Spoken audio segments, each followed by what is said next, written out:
할렐루야. 오늘은 제목이 조금 좀 격해요. 부모는 왕이다. 이 왕이라는 말을 여러분 들을 때 어떤 느낌을 받으세요?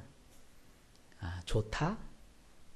그거보다는 강하죠. 그리고 무엇보다도 그 왕이라고 하는 것은 백성들을 잘 살게 해줘야 돼요. 편안하게 해줘야 돼요. 요즘은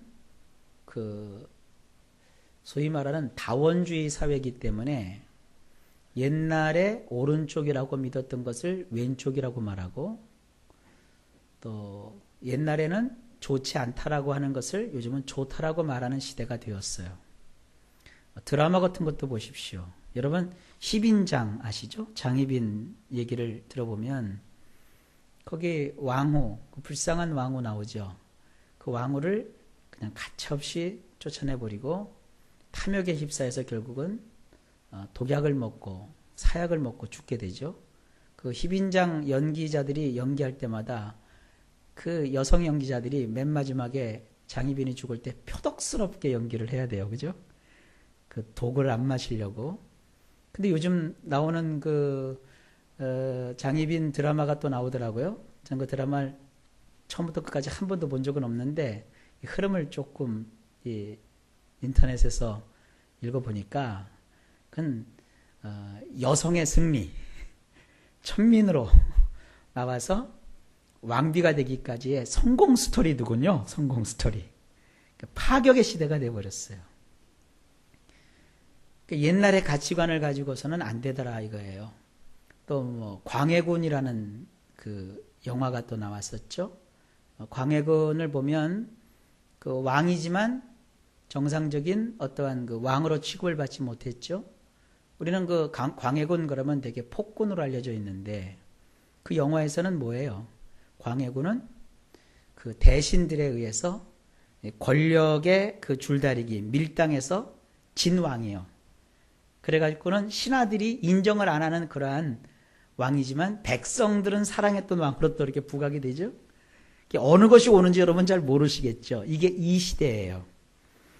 그래서 그런지 이 시대의 사람들은 부모에 대한 생각도 옛날 사람과는 좀 다르게 갖고 있습니다. 오늘은 조금 제가 고루하더라도 성경의 가치관을 좀 전하려고 하는 거예요. 부모는 왕입니다. 왕은 왕이 돼. 광해군 같은, 제가 폭군이라고 하려니까 좀 죄송합니다만 그냥 폭군이라고 알려져 있으니까 폭군도 아니고, 또 백성들은 먹든지 마시든지 상관없이 자기는 권좌에 오르기만 한다는 그런 생각을 했던 어떤 몇몇 왕이 있었죠. 이름은 구체적으로 얘기하지 않지만 그런 왕도 아니고, 그럼 도대체 이 부모를 왕이라고 할 때는 어떤 의미에서의 왕인가 하는 궁금증을 가지시고 오늘 말씀을 접해 보시면 유익할 것입니다. 자, 오늘 본문인 에베소서 6장 1절로 3절 말씀을 좀 볼까요? 자녀들아 주 안에서 너희 부모에게 순종하라. 이것이 옳으니라 그랬죠. 여러분이 순종하라라는 게 어떤 의미로 여러분에게 다가오십니까? 여러분 생각할 때는 부모에게 효를 하라는 얘기구나. 이렇게 생각을 합니다. 부모에게 효를 하라라는 말로 여러분 이 말씀을 이해하면 성경하고 유교가 짬뽕이 돼버려요. 그런 신앙 갖지 마시고 성경적인 신앙을 가지십시오. 우리말로 이 순종이라고 번역된 이 말은요, 적어도 3가지 뜻으로 쓰이는 단어예요. 순종이라는 것은 뭐냐? 첫째, 다스림을 받아들여라 이런 뜻이에요. 부모의 다스림을 받아들여라. 이 다스림을 받는다는 뜻은 뭐냐면 부모가 하는 지시를 따르라. 마치 신하가 왕의 다스림을 받듯이, 왕의 명령을 받듯이 자녀는 부모의 다스림, 곧 지시를 따르라 하는 명령이 순종하라라는 말로 번역이 된 거예요. 왜 이러한 논리가 가능하게 되었느냐? 하나님은 말씀합니다. 잠언에 보면 부모에게 이런 말씀을 하세요. 자기 자식에게 채찍을 들어서 쳐야 된다. 부모가 자식을 채찍으로 치지 않으면 자식을 지옥 속에 빠뜨리게 된다라는 단어가 나와요. 그런 구절이 나와요. 근데 그거를 우리나 영어권에서 그 채찍이라는 말과 때리라는 말이 채찍과 때리라라는 말로 이렇게 번역이 되니까 사람들이 오해를 해요. 가뜩이나 집안에서 부모가 자식 때리는 것을 당연시 여기는 우리나라와 같은 풍조에서는 그 말씀이 너무나도 사람들을 끔찍한 곳으로 몰고 가고 말아요. 이 채찍으로 때리라라는 표현은 어떤 뜻을 가지고 있느냐? 채찍이라는 말은 히브리 말인데 이 히브리 말에 쉐베트라는 단어가 있어요. 이 쉐베트라는 단어는 무슨 뜻이냐면 한 나라의 왕, 곧 최고 통치자의 손에 들려있는 통치의 지팡이를 쉐베트라고 해요. 왕에게는요, 왕권을 상징하는 지팡이가 있어요. 여러분 고전극을 이렇게 보게 되면 옛날 그 역사적인 것을 잘 고증한 드라마에 보면 왕이 그 집무실에서 대신들을 모아놓고 왕복을 입고 의전을 행하면서 명령을 내릴 때 왕의 손에 이렇게 지팡이 하나가 들려있는 걸 여러분 보실 거예요. 왕의 지팡이 우리나라 보면 이렇게 신문지 말하는 것처럼 굉장히 커요. 근데 그걸 뭐라고 하느냐 하면 홀이라고 합니다. 홀. 그거를 붙들고 왕이 명령을 내리면 이거는 하나님의 명령과 같은 거예요. 그 홀을 뭐라고 하느냐 하면 쉐베트라고 하는 거예요. 고대 이집트, 왜 그 이집트라는 말을 우리 성경에는 애굽이라고 했느냐 하면 우리 성경을 번역할 때 한문 성경을 가지고 번역을 했거든요. 어휘를요. 근데 한문에서는 이집트라는 말을 한자로 애굽이라고 써요. 그리고 읽기는 이집트라고 읽어요. 근데 우리나라 사람들은 그 발음을 따오지 않고 그 뜻을 따왔어요. 그래갖고 애매하게 있지도 않는 나라를 만들어 버렸어요. 그 나라의 이름이 바로 애굽이라는 나라예요. 그러니까 그 중국 사람들은 한자로는 애굽이라고 써놓고 읽기는 이집트라고 읽어요. 근데 우리는 그 읽는 것은 모르고 그냥 글자만 가지고 와서 번역을 했기 때문에 애굽이라고 읽었는데 좌우지간 그 이집트라는 그 나라에서는 파라오라고 하는 왕이 있었어요. 그 파라오라고 하는 것은요, 최고 권력자라는 뜻인데 그걸 우리 성경은 또 바로라고 해놨잖아요. 파라오입니다. 파라오. 파라오는 이집트의 황제를 뜻해요. 그 이집트의 황제는요, 그 손에 든 홀도 아주 예쁘게 만들었어요. 우리처럼 이렇게 막대기로 만들지 않고 그들은 지팡이를 들고 있어요. 마치 그 옛날에 그 요술쟁이 할아버지가 들고 있는 것처럼 막대사탕 또 이렇게 꺾어진 막대사탕처럼 그렇게 색색이 들어있는 꺾어진 막대기를 이렇게 들고 있다고요. 그게 홀이에요. 홀. 하나님은 부모에게 이집트 왕 바로의 손에 들려있는 그 통치의 지팡이를, 우리로 말하면 우리나라의 왕이 손에 들고서 나라를 다스릴 때 쓰는 그 홀을 부모에게 들려주셨어요. 그러니까 부모는 채찍을 들고 있는 게 아니라 통치권을 가지고 있는 거예요. 누구에 대한? 자녀에 대한 통치권을 가지고 있는 거예요. 그리고 때리라라는 말이 있죠. 때리라. 이 때리라라는 말을 그 히브리 말로 보면은 무사르라고 하거든요. 무사르. 이 무사르라는 말은 때린다라는 말도 있지만 교훈한다, 지시한다, 양육한다라는 뜻을 가진 단어예요. 그러니까 부모에게는 채찍이 아니라 뭐가 들려 있다고요? 쉐베트라고 하는 통치자의 지팡이가 들려져 있고, 그걸 때리는 것이 아니라 그 지팡이를 잡고서 자녀를 어떻게 해라? 양육하라, 이런 뜻이에요. 이걸 갖다가 성경 번역했던 사람들이 채찍으로 때리라고 번역을 했으니까 이게 오늘날 기독교 가정에서 예수 믿는 부모들이 신앙적인 이유로 자식들을 예수의 이름으로 때리잖아요. 얼마나 하나님이 통탄하실 일이에요. 여러분, 자녀는 꽃으로도 때리면 안 된다, 꽃으로도 때리면 안 된다는 그 교훈이 하나님을 믿는 유대인들의 교훈이에요. 자녀를 여지껏 때려서 키우셨다면 절대 그렇게 하시면 안 됩니다. 하나님을 안 믿는 사람들은 뭐라고 해요? 때려서 키운 자식이 나중에 커서 효도한다고요? 웃기는 소리 하지 말아요. 통계를 내보니까 맞으면서 큰 아이들이요, 나중에 지가 부모 되면요, 자기 자식을 때려요. 미국 같은 데서는요, 부모가 자식을 때리면요, 애가 전화만 걸 줄 알면 미국의 경찰서에 전화합니다. 그러면 경찰이 뱀박에 달려와요. 우리나라 경찰은 출동하는데 3분이 걸리는데 미국 경찰은 30초면 와요. 그래서 부모를 잡아갑니다. 그래갖고는 법정에 세워요. 그래서 당신은 이 자녀를 키울 능력이 없다. 미국 사람들은 그런 걸 갖고 있어요. 미국 시민을 임명할 때 그 미국 시민권을 거기서 태어나면 주잖아요. 자동적으로. 그럼 미국의 그 아이는 부모의 소관이기도 하지만 미국이라는 나라에 소속된 사람이라는 그 인지가 있어요. 그래서 부모가 만약에 자식을 키우지 못하면 나라가 키우겠다는 거예요. 그러니까 미국에서는 부모가 자식을 폭행한다? 이건 있을 수가 없는 일입니다. 그래서 어쩌다가 부모가 자식을 한번 때리면요, 막 신문에 대서특필이 되는 거예요. 세상에 우리나라 무슨 대변인이라는 사람이 그런 미국에 가갖고 이상한 짓을 하고 왔으니 그게 얼마나 수치스러운 일입니까?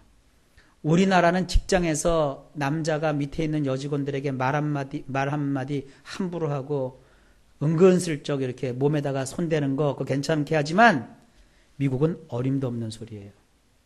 그래서 미국의 그 신문들을 쭉 봤어요. 근데 거기에 딱 단서가 있어요. 여자분이 뭐라고 했냐면 내가 허락한 적도 없는데 내가 동의하지도 않았는데 그 남자가 나를 만졌습니다.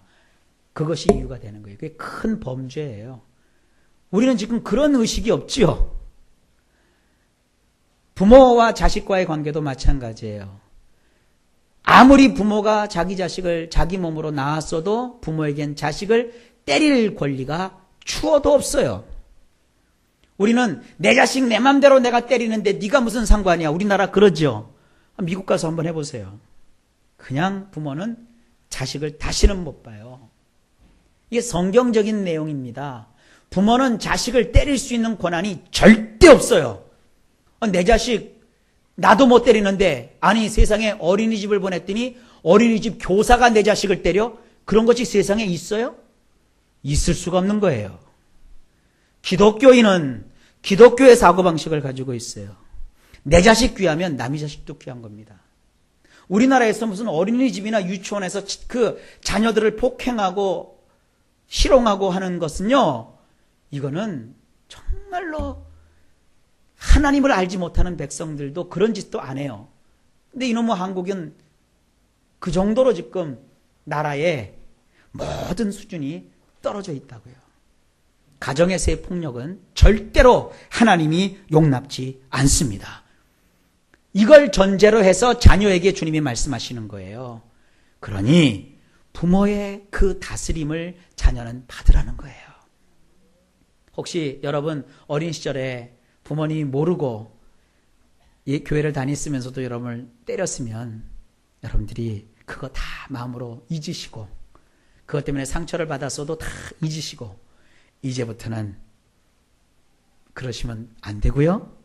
또 여러분의 부모님의 그 지시와 다스림을 받으시는 그런 분들이 되시기를 바랍니다. 부모가 이런 요구를 할 수도 있죠. 나는 네가 교회를 안 다녔으면 좋겠어. 그거는 부모의 다스림을 받는 게 아니라 그건 부모의 왜곡된 가르침이고 다스림이에요. 그럴 때는 자녀가 부모님을 설득해야죠. 여러분, 예수 믿는 것은 사는 길이요 생명의 길이기 때문에 우리가 그때는 부모님을 위해서 기도하면서 부모님을 생명의 길로 인도해야 합니다. 이렇게 좋은 가르침 앞에서 이상한 그런 반응을 하지 마세요. 하나님은 말씀하십니다. 순종하라. 곧 부모의 다스림을 따르라. 두 번째, 이 순종하라는 말은 이런 뜻이 있어요. 요구를 들어주라. 사실 부모님들이 자녀에게 자녀도 감당하지 못할 일을 요구하지 않습니다. 문제는 뭐냐면 자녀들이 부모의 그 소리에 귀를 기울이지를 않아요. 어떤 집에 효자가 있었어요. 그래서 그 효자가 얼마나 부모님을 극진하게 모시는가 해서 어떤 사람이 취재를 하러 갔어요. 그랬는데 그 집에 가보니까 이상한 일이 벌어진 거예요. 아들이 일하고 집에 들어왔는데 그 연로하신 어머니가 대야에다 물을 떠다가 아들을 자리에 앉히고 엄마가 자식 발을 씻겨주고 있는 거예요. 자식이 그거를 미안해하지도 않고 당연하게 있는 거예요. 그러니까 기자가 막 기가 찬 거예요. 아니 세상에 효자라고 밖에서는 소문이 났는데 집에서는 지 어머니를 저렇게 부려먹나? 그랬더니 자초지종을 기자니까 취재를 한 거 아닙니까? 그러니까 이 아들이 얘기를 하는 거예요. 기자님 그렇게 오해하지 마세요. 우리 어머니는요 하루 가운데 이것이 가장 좋아하시는 유일한 낙이세요. 그래서 엄마가 연세가 드셔갖고 다른 건 못해요. 근데 자식이 하루 종일 바깥에 나가서 일하고 들어온 그 수고한 자식의 그 발을 엄마가 그걸 닦아주는 걸 엄마는 너무 행복해 한대요. 그 자기가 엄마의 그 요구를 들어주고 있는 거라고. 그 얼마나 대단한 일입니까? 거꾸로 생각하면 안 돼요, 여러분. 그러니까 이 순종이라는 게 바로 그거예요. 부모가 원하고 부모가 요구하는 것을 자녀가 같이 기쁜 마음으로 들어주는 것. 세 번째, 순종하라라는 말은 어떤 뜻이 있느냐면 요건 여러분 귀에 쏙 들어올 거예요. 문을 두드릴 때 열어주라 이런 뜻이에요.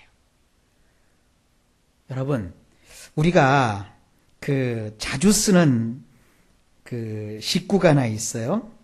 대개 해마다 이맘때면 사람들이 제일 많이 기억하는 시가 있는데 그것이 뭐냐면 송강 정철이 쓴 시조죠. 이거 교과서에도 나온 시예요. 한번 제가 읊어볼게요. 어버이 살았을 때 섬기기 다하여라. 지나간 후면 애답다 어이하리. 평생에 고쳐 못할 일이 이뿐인가 하노라. 부모님 살아계실 때 솔직히 우리가 큰 병만 걸리지 않으면 부모님보다 우리가 오래 살잖아요. 근데 부모님이 우리를 향해서 문 두드리실 때가 있어요. 그러니까 엄마나 아빠가 얘기할 때 이 다음에요, 다음에요 그러지 마세요. 그냥 그날 얘야 오늘 감이 먹고 싶다 그러면 감 사다 드리세요. 아유 엄마 나 바쁜데 내일 사다 줄게 그러지 말라고. 그러면 그날 밤에 가시면 어떡할 거예요? 평생에 맺히지 않겠어요? 여러분 아무리 자녀가 자기 부모하고 이렇게 따져봤을 때 내가 손해보는 것 같아도 다 따져놓으면 자녀는 부모에게 있어서 절대 손해보지 않아요. 부모 살아하실 때 여러분들이 부모가 문 두드릴 때 즉시로 열어주세요. 여러분이 집에 막 들어가서 막 용변이 급해서 집에 문을 열어줘야 되는데 요즘 아파트에서 살잖아요. 아파트 안에서 그러는 거예요. 조금만 기다려요. 이거 하고 열어줄게요. 그러면 다 싸요. 급하니까 먼저 문부터 열어주고 해야 되는 거예요. 부모님의 그 요청을 내일로 미루지 마세요. 그리고요, 연세가 드시면 신령한 세계가 열리는 것은 아닙니다. 그래서 연세가 드시면 그 노파심이라는 게 있어요. 괜히 걱정하지 않으셔도 되는 걸 걱정하시고 또 화내지 않으셔도 될 걸 화를 내시고 막 그러신다고요. 그러면 자녀들이 아이고 우리 부모님은 성격이 왜 저래 이러지 마시고 뭔가 나를 향해서 문 두드리고 계시는구나. 그래서 부모님을 대할 때 왕이시니까 그분을 순종한다는 것은 그분이 문두릴 때 그 즉시로 열어주라. 이것이 뭐라고요? 순종하라는 거예요. 자, 그 다음에 2절을 봅니다. 내 아버지와 어머니를 공경하라. 1절에는 부모라고 얘기해놓고 왜 2절에는 아버지와 어머니를 공경하라고 얘기했느냐. 여러분 성경의 아버지와 성경의 어머니는 나를 꼭 낳아준 어머니와 낳아준 아버지만 뜻하지 않습니다. 전 지금도 기억이 나요. 오늘 신태인 집사님도 나오셨지만 지금 부모에게 효도하라고 하면 지금 효도할 부모가 안 계셔요. 돌아가실 때 세례도 저희가 다 해드리고 가서 우리가 장례식도 치워드리고 집안이 보면 이게 효자 집안이에요. 얼마나 그 부모님 그 치매로 아주 정신도 없고 그러셨는데도 얼마나 극진히 형제들이 그렇게 부모님을 모셨는지 몰라요. 자, 근데 이제 와서 내가 부모님, 아버지, 어머니 이제 가셨으니까 난 끝났다? 아니요. 여러분, 교회는 한 가족이에요.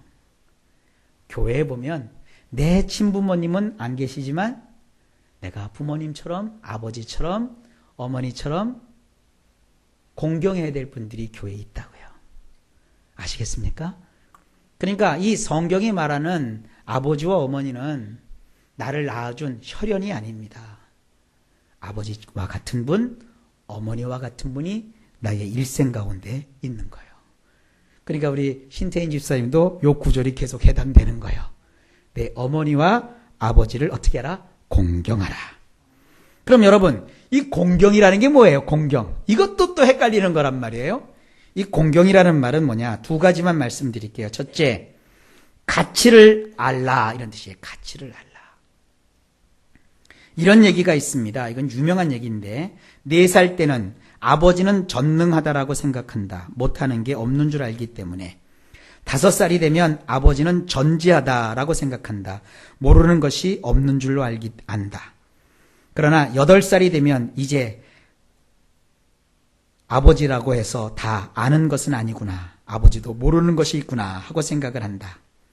12살이 되면 아버지는 아무것도 모르는구나.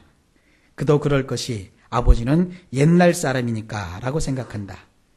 14살이 되면 아버지에게 신경 쓸 필요가 없다. 워낙 무식하니까 하고 생각합니다.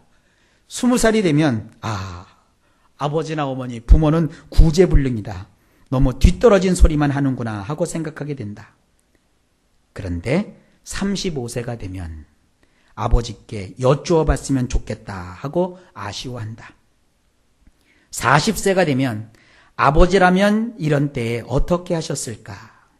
살아계셨으면 꼭 한번 여쭈어 보겠는데 하게 되고 오히려 그 잔소리가 그리워진다. 50세가 되면 아버지는 훌륭했다. 나보다 훨씬 훌륭했다. 지금 후회가 많다. 젊었을 때 아버지의 그 소중한 지혜의 말씀을 좀 더 귀담아 들어둘 것을 하고 뉘우치게 된다. 수긍이 되고 긍정이 되는 그런 표현이 아니겠습니까? 저는 부모님이 다 살아계시지만 그러나 지금 자라면서도 제가 그걸 많이 느껴요. 제가 아버지 나이 됐을 때 지금의 아버지만큼 내가 그렇게 참 멋지게 살고 있을까 하는 생각이 들어요. 여러분, 부모님의 그 가치를 아십시오. 비록 초등학교도 제대로 못 나오시고 글씨도 제대로 못 쓰는 어머니라 해도 사회생활하고 똑똑한 척하는 딸보다도 나아요. 가정과 교수가 된장 담글 때는 시골에 있는 어머니한테 전화해서 어떻게 담궈 그런 데잖아요. 여러분, 그 요즘 인터넷 보면은 요리 레시피 쫙 나오죠? 그것대로 요리하면 그 맛이 나는 줄 알아요? 안 나요. 그 김치도요, 집안마다 재료는 같아도 맛은 다 달라요. 장도 달라요, 장도. 옛날 그 허영만 화백의 그 음식에 관한 그 식신인가요? 저는 그 영화를 보고 만화로 봤어요. 거기 보면 그 장을 연구하는 사람이 있는데 그분이 재료를 아무리 똑같이 써도 그 장 만드는 명인의 그 맛을 못 쫓아가는 거예요. 그래가지고는 그 나중에 비법을 알아냈어요. 이 사람은 서울에서 장을 담그니까 그 맛이 안 나는 거예요. 근데 그 정말로 좋은 장을 담그는 건데 가보니까 그 장 담그는 그 장독 있죠, 장독.